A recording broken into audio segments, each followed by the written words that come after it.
कानावर तरी गेल्या पाहिजे. ह्या बहुतेक आपण सोडून काही गवळकुट होत नाही बरं का.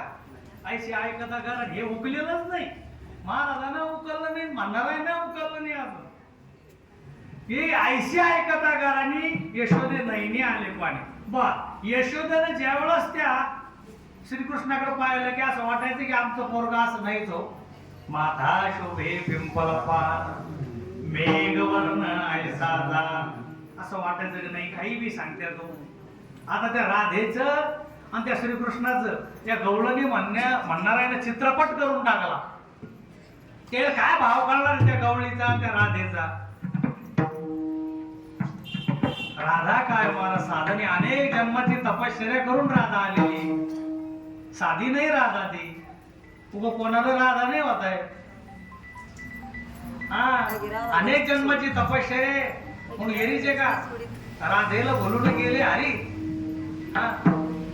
राधाजी ती देवानं वचन दिलेलं होत की द्वापार युगात तू ये, अमुक ठिकाणाला ये, मी तिथं येणार आहे. त्याच्यासाठी अनेक जन्माच्या तपश्चर्या करून तिथं यावं लागलं आणि देवाला सुद्धा जावं लागलं. म्हणून बरेच प्रमाण आहे राधेचे घरी थोरं होतो हरी कुजबूज झाली गोकुळात.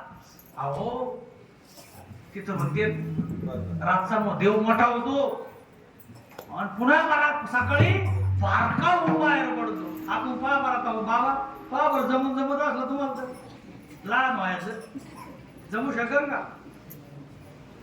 जमू शकत नाही. एकदा अहो साखरेचा नव्हे ऊस आणि आम्हा गायचा गर्भवास होऊच शकत नाही ना. एकदा मोठं झाल्यावर माणसं लपवायला लागली. ढवळे केस झाले तरी काळी पाळीस लावणं सुरूच आहे.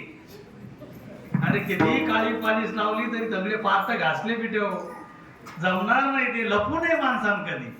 हा म्हणून लेकूर माझे कोणी सवानी विकार मात्र काही जणीने. 5 वर्षाच्या बाळकाला काही चिकार नसतो, काहीच नसतो. काही म्हणायचं ते गवळणी म्हणणाऱ्याचं बरं का घेऊ राग नका होते. माझा काही म्हणते गवळणीच्या घरी गेलो. गवळण नव्हती घरी. फोन कर मग काही नका म्हणू. पण यशोदेला असं वाटायचं माझा श्रीकृष्ण कसा आहे. माझे आचडे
माझे आछडे बछडे छकुडे राधे रुपडे.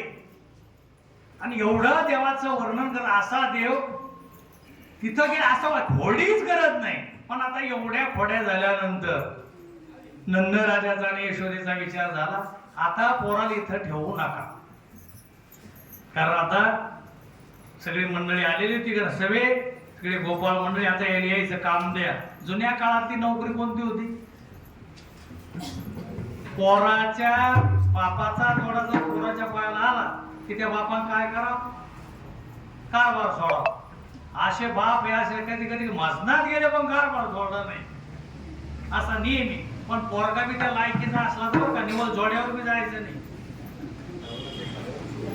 हा ते ढवळा केसाचं ढवळा केस तर जन्मताच आता पोरायचा, मग का सोडून देता? ढवळ्या केसावरचा विशेष नाही. हा आता ते अभंग आहे तसे, जरा करण्यामुळे सांगू आली गोष्टी. ढवळा केस वाकडा होऊन कानात जर घुसला ऑर्डर येते. जरा करण्यामुळे सांगू आली गोष्टी आणि मृत्यूची भेटी जवळ आले. आता माझे मना होई सावधान. एक काळा केस नाही राहिला तरी सुधीत नाही अजून आली. तिथं एक केस सांगितला होता ना, राजा दशरथालाच कळालं बुवा, ते इतर जनतेला नाही कळालं. हा एवढं सोपं नाही कळणं. म्हणून एवढे सगळे झाल्यानंतर त्यांनी सांगितलं की देवा तुम्ही आता असं करा, उद्या जाईन मी राणा सवे घेऊन गोधना. ही सगळीची सगळी मंडळी सगळे गेलेले अशा करता की काला जो आहे तो का म्हणजे वाळवंट लागतं की तिथं डबल बीज उत्पत्ती नाही झाली पाहिजे. कुठं काला नाही होत. इतर ठिकाणी जे होतो हा संतजन लागत्या, देव लागतो, सगळ्याच्या समवेत काल आहे. हा म्हणून याच्यासाठी हा जो काला जो केला जातो, म्हणून गोपाळाला जे आनंद मिळाला, म्हणून त्यांनी त्यांचे आनंद प्रकट केला की तुझी संगती झाली आमची निश्चिती. देवा तो काय झालं त्याच्यात माहित नाही, पण आमचं जमलं म्हणे चांगला. आणि असं कळालं पाहिजे माणसाला की परमार्थात येऊन खरोखर आम्हाला आनंद मिळाला, आम्ही भाग्यवान ठरले गेलो. काही माणसं परमार्थात येऊन दुःखी हो, काही काही जण खोड्या करता करताच जन्म चालला. किती दिवस चालणार आहे? इतके दिवस चालणार नाही. परमार्थ करत असताना प्रक्रिया जर चुकीची असेल तर सत्यानाश झाल्याशिवाय राहणार नाही. एवढ्या सोप्या गोष्टी नाही या. परमार्थाची ताकद अवघड आहे, पण देव खरं खोटं तपासत असतो. एक असं समजायचं नाही की गाव दुसऱ्या जन्मात नाही. कलियुगातलं केलेलं पाप इथंच भोगावं लागणार आहे, त्या जागेवर भोगावं लागत. आणि सगळं झाल्यानंतर मग उचलतील तुम्हाला, तवरक नाही. आणि ते डोळ्यानं पाहावं लागतं. मग आपल्याला आपण म्हणतो की असं केलं म्हणून असं झालं. हो राव खरंच, त्याच्या जगतानी म्हणायचं फक्त, जसं बाजूला राहून म्हणायचं, कारण ते ऐकायला जड जात असत. हा ज्या लोकांना अंधारात पारवे धरले ना, अरे ज्याचा संसार तुम्ही रात्री बेरात्री जाऊन उद्ध्वस्त केला, तुमचा ठिकाणावर राहणारच नाही. तुम्ही डोक्यातच आणू नका. सत्यनाश म्हणजे सत्यनाश ठरलेला आहे. ह्या गोष्टी ध्यानात आणायच्या. असे किती उदाहरण आहे, राहूच शकत नाही. रातचे अचानक झोपातून उठवलं तर माणसाला राग येतो. जिथं तुम्ही त्याला सगळेचे सगळे लेकरं बाळ त्याचे सगळे धरून नेले, असे माणसं का नीट आहे का? ते मी तर म्हणतो ते नरक कुंडात बुडवायच्या बी लागी नाही. इतकं सोपं नाही येते. मग सगळे गोपाळचे भाग्यवान गोपाळ आहे, देवा सोबत नेलेले कमलाकृती सगळे गोपाळ सगळे बसवलेले. चिमणे गोपाळ समोर बसवलेले. चिमणे गोपाळ पुढे बसवायचं कारण होतं, लहान लेकरू हे निष्पाप असतं, त्याच्यामुळे लवकर लहान लेकराला मी लवकर पायाने पडू देत. कारण काय, ते ब्रह्म आहे, तर त्याला पाप पुण्य या गोष्टी काही कळत नाही. म्हणून ते देव स्वरूप आहे. आणि जे जास्त जे चांगले जे ते चांगले दष्टपुष्ट गोपाळ ते मागं घातले, कारण ते जास्त 150 असते, ते सगळं कळेलं असतं, त्याच्यामुळे ते सगळ्यात मागं होते. जे चिमणे गोपाळ होते त्याला आधी देवाचा प्रसाद दिला, तर त्याच्या करतात की का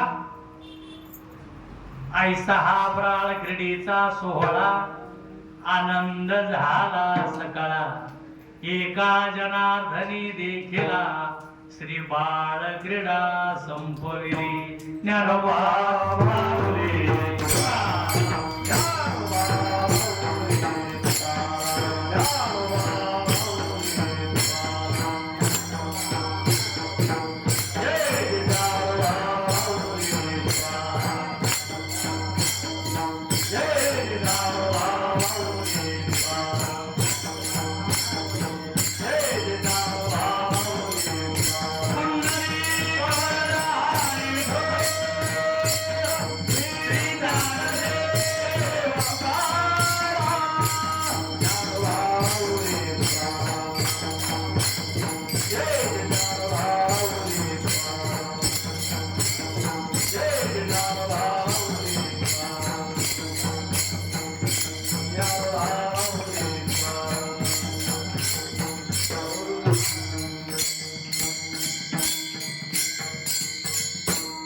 नाही चुळबुळ करायचं नाही.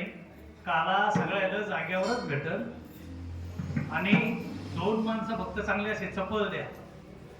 जे आहे आणि चपळ माणसं असले म्हणजे ते पटपट आम्ही जोरक अभंग म्हणू तेवढंच मात्र तो काला वाटत. अजून टाइम आहे. आम्ही सांगू तवा फक्त इथं जवळ येऊन बसा. आमचे होणं खिशात ठेवून द्या. तुकाराम